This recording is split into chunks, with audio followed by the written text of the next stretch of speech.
Hello everyone, welcome to my channel Bengali food diary. আশা করছি তোমরা সকলেই ভালো আছো। আজকে আমি তোমাদের সাথে নতুন একটা রেসিপি শেয়ার করবো, যেটা গরম গরম ভাতে খুব সুন্দরভাবে খেয়ে নিতে পারবে।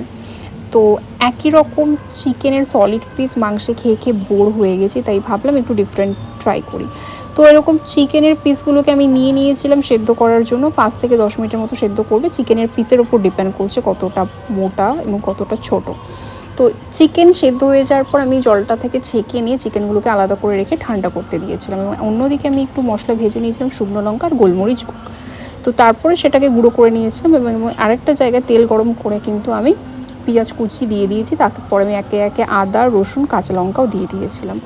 এরপরে এগুলো সবকটা ভাজা হয়ে যাওয়ার পর টমেটো দিয়ে ভালো করে ভেজে এটাকে ঠান্ডা করতে দিয়েছিলাম। তারপরে আমার ঠান্ডা হয়ে যাওয়া যে চিকেনের পিসগুলো ছিল সেইগুলো আমি মিক্সিতে দিয়েছিলাম। তোমরা পারলে এটা সবটা সিলে বাটতে পারো, আরও আমার কাছে কম সময় ছিল, আমি মিক্সিতে বেটেছিলাম। তো এবার ভেজে রাখা মশলাটাও দিয়ে ভালোভাবে মিক্সিতে বাটার পর এটা দেখতে ঠিক এরকম লাগছিলো। এরপর আরেকবার তেলে গরম করে এটা একটুখানি নেড়ে নিতে হবে, তাহলে এর ফ্লেভারটা আরও বেশি ভালো হবে।